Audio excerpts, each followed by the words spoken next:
Hello and welcome back to my channel. If you don't know me already, I'm Courtney, and if you like makeup tutorials, beauty hacks and all that sort of content, make sure to subscribe down below so you don't miss any of my upcoming videos. So as you can tell by the title of today's video, I'm going to be going step by step through how I created this Tate Langdon inspired makeup tutorial taken straight from the American Horror Story Season 1 series, Murder House. So without further ado, let's get on into it. So as you can see right here, I'm just laying my brows down flat against my face using the soap brow technique and laying them flat as I can down to my skin. I'm not trying to block them out, I just want to lay them down flat enough so that they are smooth and even, that I can cover them with a foundation mixture with the face paint. So as you can see here, I've mixed a foundation with a white snazzy face paint to create this off-white shade, and I'm just evenly blending that across my entire face using this foundation brush and stippling that into my skin. I wanted to create this sort of off-white base for the makeup look, as the character Tate doesn't have a base underneath his skull face paint. However, I just wanted to create a white base just to make the black of the skull stand out more. So as you can see, I'm just blending that evenly across my face, stippling that into my skin and bringing it down my neck.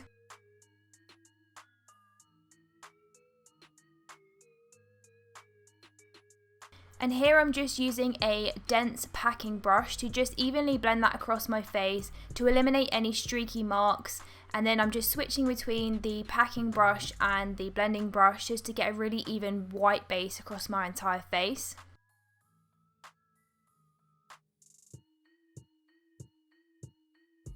So here you can see that I'm using the snazzy black face paint on a really fine eyeliner brush just to start laying down that skull outline. Just looking at my phone here to get the inspiration directly from the set pictures of the character Tate, and I'm just working on my nose first because I like to work from the center of my face outwards, as I feel like once you've got the base of the nose and the eyes down, then the rest of the face comes in easily afterwards. So I'm just laying the lines down first, and then what I'll do later on is fill those lines in once I've created an even and symmetrical shape.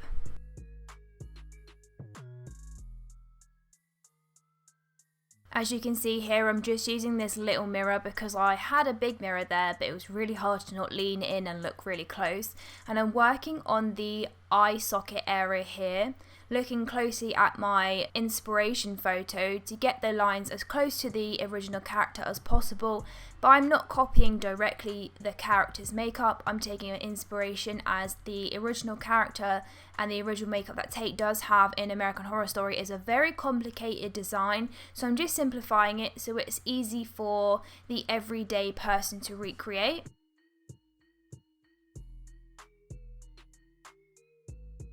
I like to always lay down my lines first using this really thin eyeliner brush to create really thin and neat lines, because then if you do make a mistake and you do need to rub out some of those lines, you haven't got a really thick line to rub out and you're going to create less of a smudge. So here you can see me using a larger flat brush to fill in the eye socket area using that snazzy black face paint. And I'm just packing that in nicely because I want a really dark eye socket effect. I don't want my eyes to really stand out that much, so I go right up into my eyes and up to my waterline to create a really sunken eye effect.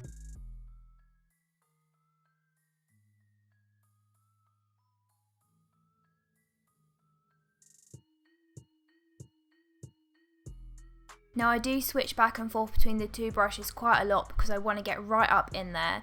And as you can see here, I'm just using a black cream eyeliner just to get into my waterline because it wouldn't have been very nice to have that black face paint in my eye.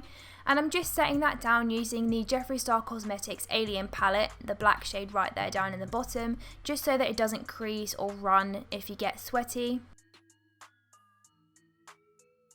And then I'm just starting here to do the exact same method on the nose, filling it in with that black face paint, and then I'll set it later on using that black eyeshadow just so it doesn't become greasy or the product shift. For example, if you're going to an event and you're going to be recreating this look, you're going to want to set the face paints down in order for them to be long lasting and not run or crease throughout the day. Make sure as well, if you are doing a skull look, that you do put the foundation slightly into the entrance of the nostril, because you don't want that skin tone to be peeping through and ruin the whole effect of that nice nose shape that you've created. And then I'm just creating some little crack lines to mimic the shape of where these skull lines are in the anatomy of the skull. Just creating those around my temple area and around the nose, just to create a more realistic effect. And then basically where there are any cracks or lines in a natural skull, I just go ahead and do those on my face paint. And then as you can see here, I'm just starting to work in the jawbone and the cheekbone shape into the face paint using my same thin eyeliner brush. Creating that nice jawbone shape as a base, and then you can always go in and erase any lines if there is too much face paint on the face. So always remember to use a thin brush when you're doing this step, because then you can erase any mistakes easier. I'm just outlining the shape of my jaw, because once you fill in the outline of the jaw with the black face paint, it will create a very chiseled effect and really start to give that skull effect and create that illusion that you are a skeleton and not a human face. Always try and make sure that both sides are as even as you can get them. It is hard and it is difficult to get them even, but just keep going back and forth and try and get them as even as possible to create that really realistic effect. And now I'm just starting on the teeth area, so I'm just drawing the lines to create the individual teeth. I think you're supposed to do 8 on each side, but I didn't have enough gaps, so I did 7 on each side, I believe. So I'm just creating those lines to mimic the shape of individual teeth. This doesn't have to be perfect at first, because you can go in later on and create shading and define each tooth individually, but just for now we're just laying down a base shape to get the idea of how much space you have to fill with the teeth, and the rest of the shape of the jaw and the cheekbones will form around the teeth.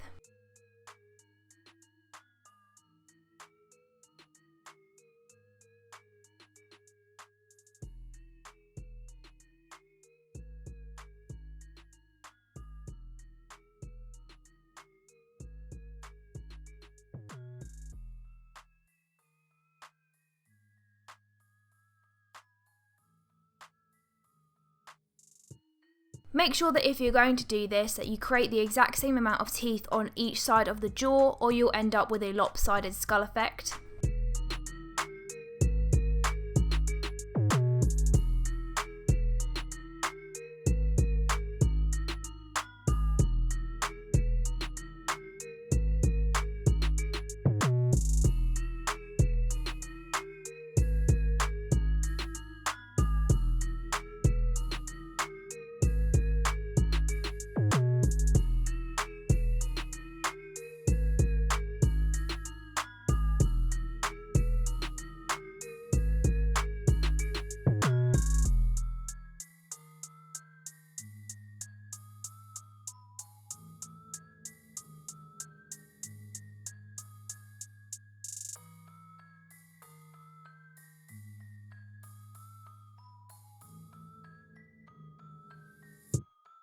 Now once you've laid down the base shape for the teeth, go back in and define the outline of each of those teeth using a black, to make sure that each of those teeth is really defined from one another and they don't blend into a mess of random lines. You really want each of those teeth to stand out and look like individual teeth, so that it creates a really effective skull.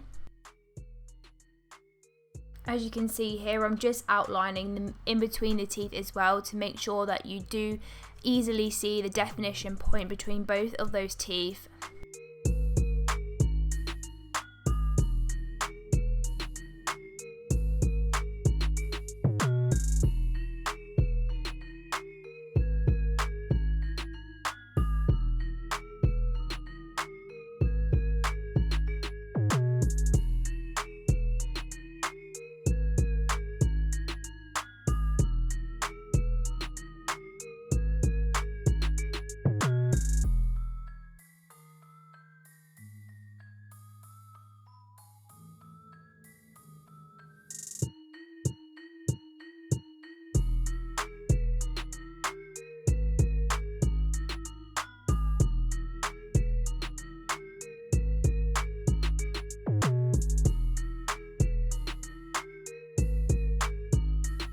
And then once you get to the inner half of the jawbone area above the back teeth, you want to create a sort of shadow effect to create a more three-dimensional effect to the skull.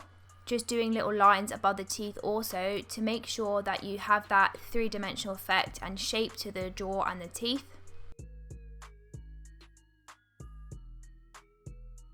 You don't want to create a sort of 2D effect, you really want to work on making all those little lines pop so that you do have that really 3D effect.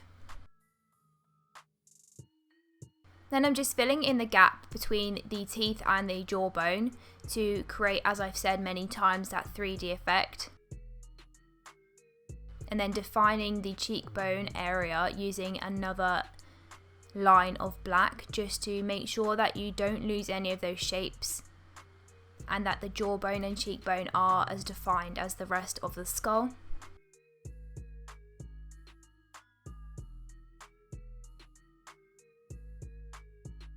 Now in between each of those teeth you want to make a little line downwards, sort of shadow lines, to create the effect that they are teeth and they're not just part of the jaw, that they are separated from the jaw, that the teeth are coming out from the jaw.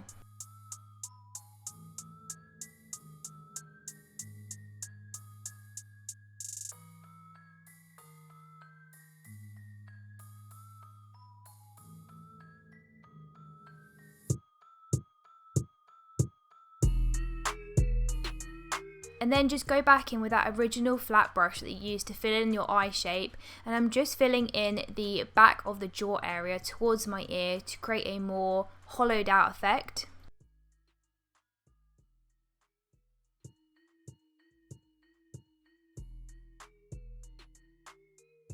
And I'm bringing that onto my ears and down below the jawbone to really cut out the jaw shape to create a really chiseled effect. Now you don't have to bring this down the neck and do the makeup on the neck, you can just do the face, but I do like creating a full effect. So I did bring the makeup down the neck and I will be doing the neck bone shapes, but don't feel like you have to do the neck if you don't feel comfortable with having all that face paint down your neck. You can just work directly onto the face.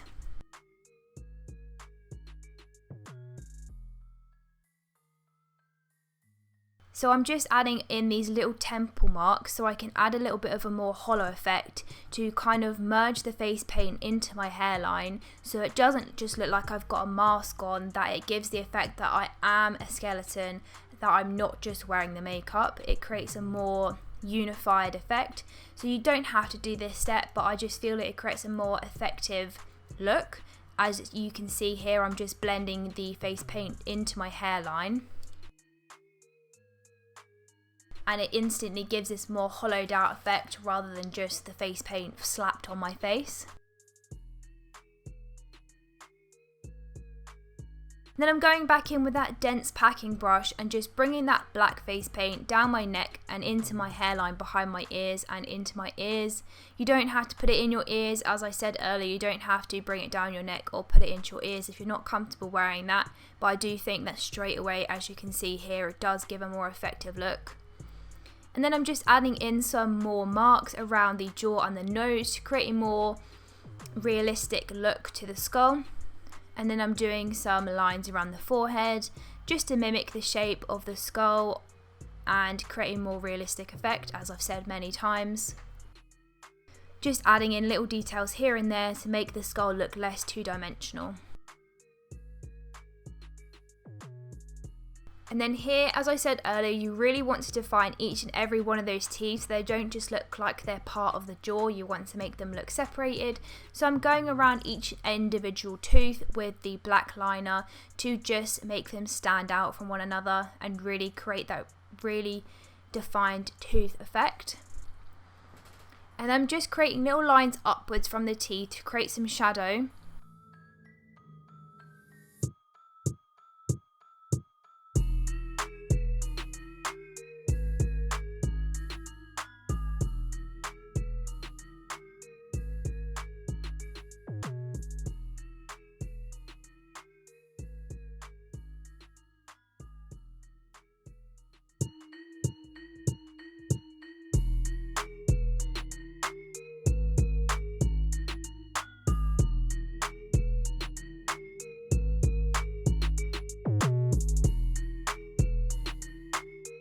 So I'm just starting the lines on my neck, and this is not correct to what the shape of the bones are in your neck. I'm just winging it and making random bone shapes because I just feel like it looks effective, and I didn't really have time to research what the bones in my neck look like. And here I am just doing the little shapes that Tate has on his makeup in the show. I'm not doing them as much in detail as he does in the set photos because the neck makeup that he has in the show is really complicated, and I actually couldn't find any decent quality photos of his makeup, so I'm kind of just winging it and making a more simplified version so you viewers at home can easily create the makeup look without any difficulty.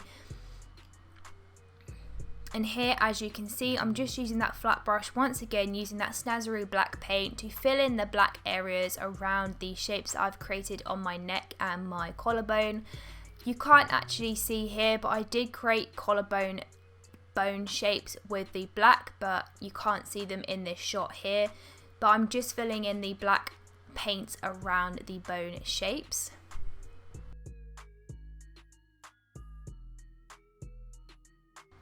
I'm also switching in between the flat brush and a thin eyeliner brush to get right up in between those bone shapes so that I'm not going in and messing up the shape with the larger brush. So you can see that I'm just switching between multiple brushes so I can get right up in there and fill in the black shapes without damaging the shapes that I've created.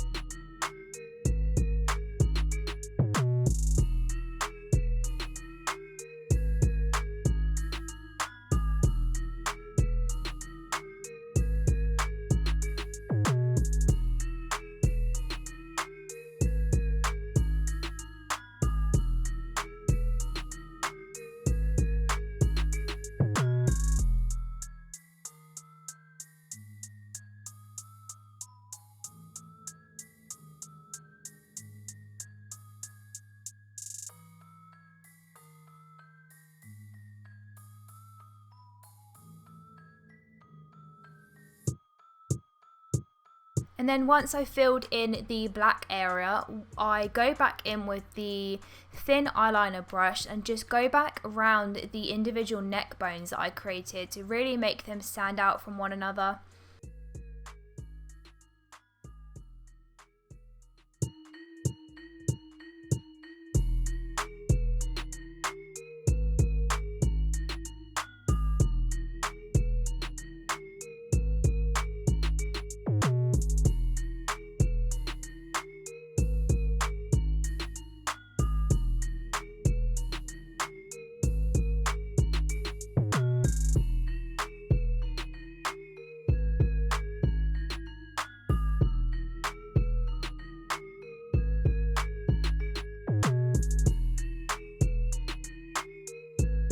And then once I've filled in the gap around the individual neck bones, I go back in and fill in all of the neck bone shapes with that mixture that I created earlier with the foundation and white snazzy paint to tie it in with the colour of the face paint so that it's not looking skin toned and it's more tied in with the off-white face paints that we created.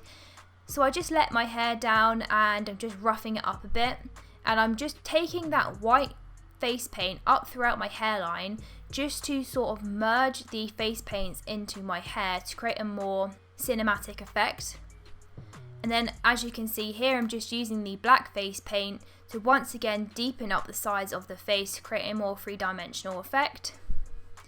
And then I'm just using aloe vera gel. You can use hair gel, anything that you have available, just to dampen down the hair and make it look a bit more greasy, and slick it back to give that more slick back and dirty effect. And there you have it, guys. That is the final Tate Langdon American Horror Story Murder House makeup look. I really hope that you enjoyed this video. I know it's a little bit different than usual because I am doing a voiceover, but comment down below, guys, if you liked the video and if you're going to recreate this look. Thank you so much for watching. I'm going to be creating some more Halloween looks coming up soon, so thank you for watching. Subscribe down below and I will see you in my next video. Bye!